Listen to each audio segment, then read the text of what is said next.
imagina que, bueno, creces toda la vida creyendo una historia fascinante sobre tus orígenes, que en las cenas familiares siempre se cuenta la misma leyenda épica de un bisabuelo. La típica historia que todo el mundo da por buena, ¿no? Exacto. En este caso, la de un apuesto y heroico carabinero francés que patrullaba las fronteras y que, fíjate, tuvo un final súper trágico en la flor de la vida. Claro, una historia a la que la familia se aferra porque da identidad.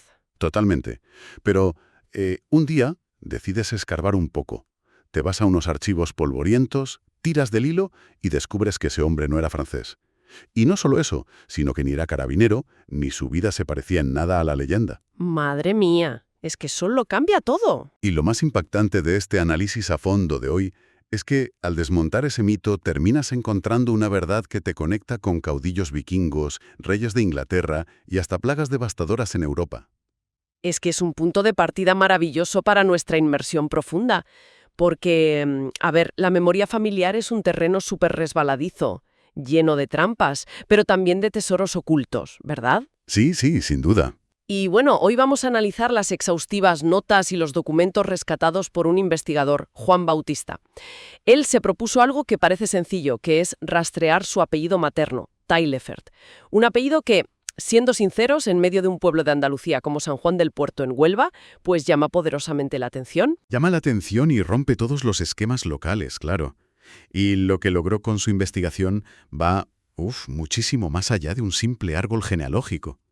Convirtió ese intento de conocer a su bisabuelo en un viaje espectacular. Es que es una pasada como la historia de una familia anónima acaba siendo un microcosmos de la historia de Europa entera. Vale, pues vamos a desgranar esto desde el principio, porque el misterio inicial que plantea el autor en nuestra fuente es digno de una novela.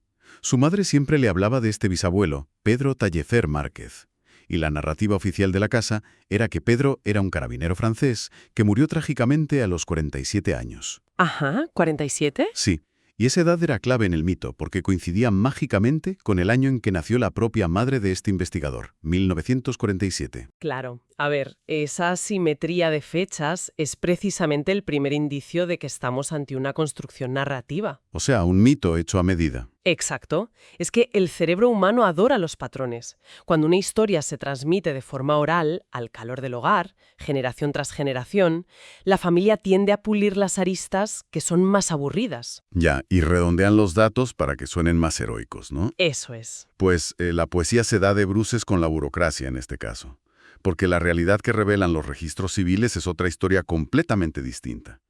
Este hombre acude a las actas, empieza a desempolvar legajos y descubre que su bisabuelo Pedro no tenía absolutamente nada de francés. Nada de nada. Nada. Nació el 29 de junio de 1891 en la calle Real de San Juan del Puerto, en pleno corazón de Huelva.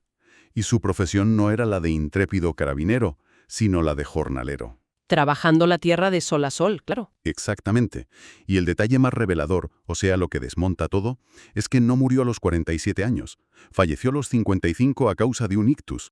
Y fíjate, rebuscando aún más, descubre que en esa familia hubo hasta 5 generaciones consecutivas bautizadas con el nombre de Pedro. Madre mía, 5 generaciones. 125 años de historia donde el nombre se repetía como un eco. Sí. Pues aquí nos topamos de frente con un fenómeno interesantísimo que los historiadores vemos constantemente, y es la amalgama de identidades. ¿A qué te refieres exactamente? Pues a que, con el paso de las décadas, la memoria de esta familia fusionó a 2 bisabuelos distintos en uno solo. ¡Ostras! Claro, Pedro Taillefert, el jornalero andaluz, es el que aportó a la leyenda el apellido extranjero y exótico que sonaba a aventura. Pero el verdadero carabinero, el hombre de acción, era un bisabuelo completamente diferente, de otra rama del árbol. Vicente. Exacto, Vicente García Pérez, que era el padre de la bisabuela Soledad. Ese giro me parece alucinante, porque Vicente sí que encaja en el molde del aventurero de frontera. Nació en Oliva de Jerez, en Badajoz, pegadito a la frontera, y pertenecía al cuerpo de carabineros del reino. Ahí sí que hay acción. Y tanta. Las notas describen un escenario de película. Vicente estaba destinado en la conocida ruta de los contrabandistas hacia Barrancos, en Portugal. Su día a día era lidiar con el extraperlo en una época de escasez brutal. La gente traficaba con telas, harina y sobre todo con un producto súper codiciado entonces, el famosísimo café camelo. El café torrefacto, claro. Ese mismo, que lo colaban de noche por los senderos. Lo fascinante de esto, y fíjate cómo se entrelazan las cosas, es como la propia historia del lenguaje nos revela la naturaleza de esas tierras fronterizas. A ver, cuéntame. Si analizamos la palabra contrabando, su origen es superliteral y describe la dinámica de la raya hispanolusa. Las autoridades establecían un bando, que era una ley de obligado cumplimiento, que prohibía el comercio. Ya, un edicto. Eso es. Pero claro, las gentes de la zona, asfixiadas por la pobreza, decidían comerciar a espaldas de la autoridad. Es decir, iban en contra del bando. Ah, qué bueno, claro. Esa desobediencia civil dio nombre a su forma de vida. Y esto nos explica cómo funciona la memoria, ¿verdad? La familia tomó la vida arriesgada de Vicente, persiguiendo a contrabandistas de café, y se la pegó al nombre exótico de Pedro Taillefer. Es literalmente el juego del teléfono escacharrado. Pero jugado a lo largo de siglo y medio. Al final crearon un superabuelo mítico. Totalmente. Pero claro, al desmentir esto nos topamos con un muro inmenso. Y lanzo la gran pregunta. Si Pedro era 100% andaluz, ¿de dónde demonios sale un apellido como Taillefer, con esa Y y esa T final, en medio de la Andalucía rural? Bueno, para resolver ese enigma, las fuentes nos obligan a dar un salto espectacular en el tiempo.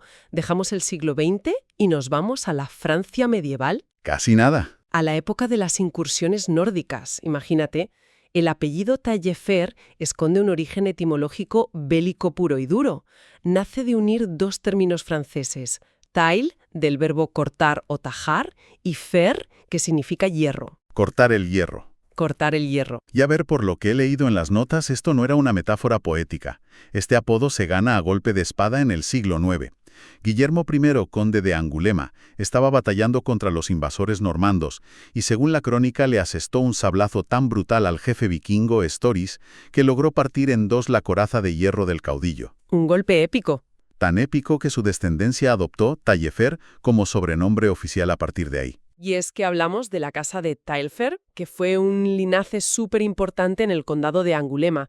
Su historia está forjada defendiendo el territorio contra vikingos casi mitológicos como Hastin o Rollón el Errante. El primer duque de Normandía, si no me equivoco. Exacto.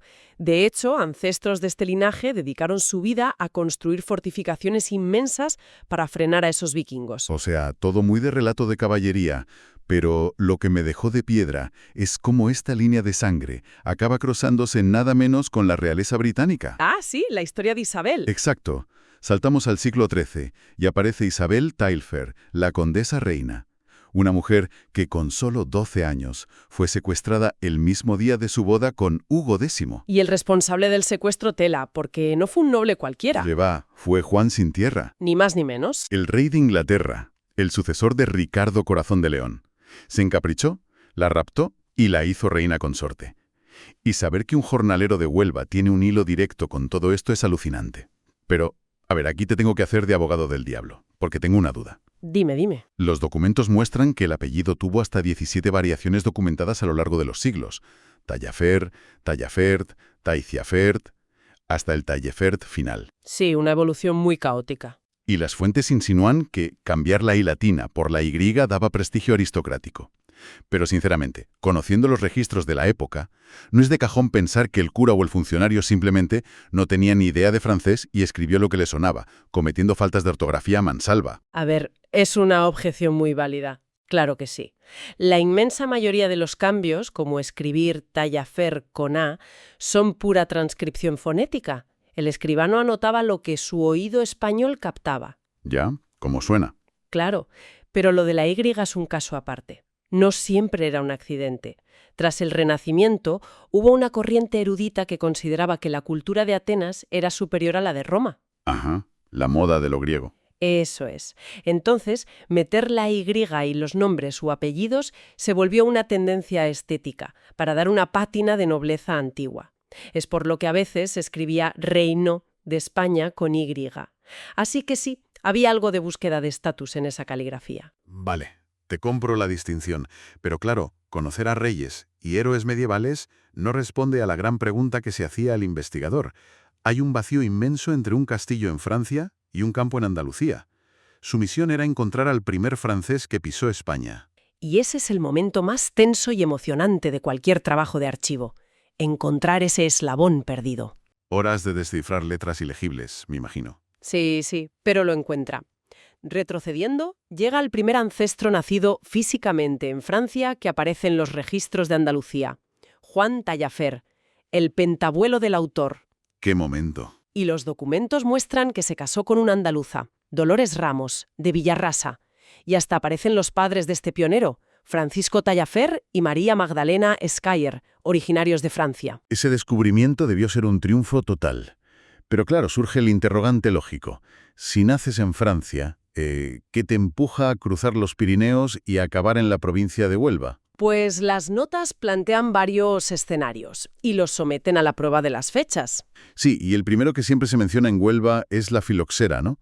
Esa plaga de insectos de 1868 que arrasó las viñas francesas. Claro, muchos vinicultores franceses bajaron a España buscando tierras sanas. Pero si hacemos matemáticas, se cae por su propio peso. Juan Bautista descubre que el hijo de nuestro protagonista nace en Huelva en 1837. O sea, 3 décadas antes de la plaga. Imposible por fechas, exacto. Descartada la filoxera. Luego las notas apuntan a las guerras napoleónicas. ¿Pudo ser un soldado invasor que se quedó? Tampoco cuadra. Si hubiera venido como soldado en 1808, habría llegado ya adulto. Si los hijos nacen tantos años después, la edad biológica para ser padre simplemente no encaja. Lo cual nos deja con las opciones más probables. O huían de la Revolución Francesa de 1789, huyendo del terror, o, y esto me parece fascinante, llegaron en 1823 con los famosos 100.000 hijos de San Luis. Y este episodio es interesantísimo porque rompe todos los estereotipos de una invasión. Totalmente. Porque, a ver, Fernando VII pide ayuda a Francia para restaurar el absolutismo y envían a este ejército enorme. Pero venían con una lección súper bien aprendida de la época de Napoleón, ¿verdad? Exacto. Sabían que los soldados de Napoleón se habían ganado el odio visceral del pueblo español por los saqueos y la brutalidad. Así que la estrategia ahora era diametralmente opuesta. Traían órdenes estrictas a respetar a los civiles. Y además, que esto es increíble, venían forrados de dinero en efectivo. Pagaban por cada gallina, por cada noche en una posada, y encima iban vestidos con unos uniformes súper elegantes. Imagínate el choque cultural para la gente de los pueblos. Esperaban a unos invasores salvajes y se encontraron con unos soldados educadísimos. De ahí viene la famosa expresión española, él es más bonito que un San Luis. Y aquí es donde la cosa se pone realmente interesante, ¿no te parece? O sea, resulta súper irónico que una invasión militar acabe dejando semillas familiares en otro país y dejándonos piropos castizos sobre la belleza. Es que esto plantea una pregunta importante. ¿Cómo consiguen estas personas, sean soldados o refugiados de la guillotina, arraigar de forma tan profunda hasta volverse invisibles entre la población local? Pues según los apuntes, el catalizador clave en la comarca del Condado fue la industria local, en concreto el mundo del vino. Y ponen un caso paralelo buenísimo, el de la familia Verdier. Ah, la historia del soldado herido me encanta. Es de película. Un soldado napoleónico, Jean-Baptiste Verdier, cae mal herido en la batalla de Niebla y acaba inconsciente entre unas viñas, y un médico local, don Celestino Martín, lo encuentra. Y en vez de entregarlo al ejército, Se lo lleva a su casa, lo esconde y le salva la vida en secreto. un acto de humanidad tremendo. Brutal. Y este soldado acaba casándose con la hija del médico, con Mercedes, y fundan una dinastía vinícola en la zona. Décadas después, cuando la filoxera destruye Francia, los Verdier usan sus contactos franceses para exportar vino andaluz a lo bestia, y se hacen de oro. Es que lo que demuestra el caso Verdier, y el de la familia Taillefer por extensión, es el poder que tienen las economías locales basadas en la tierra para asimilar a la gente. Claro, te integras en el tejido del pueblo. Exacto. Llegan a Huelva, se meten en el cultivo de la uva, en la tonelería, y en un par de generaciones sus descendientes tienen el acento y las costumbres de allí. Lo único que queda de Francia es una Y rara en el carné de identidad. Y fíjate que ese ambiente ligado al vino impregna emocionalmente todas las notas.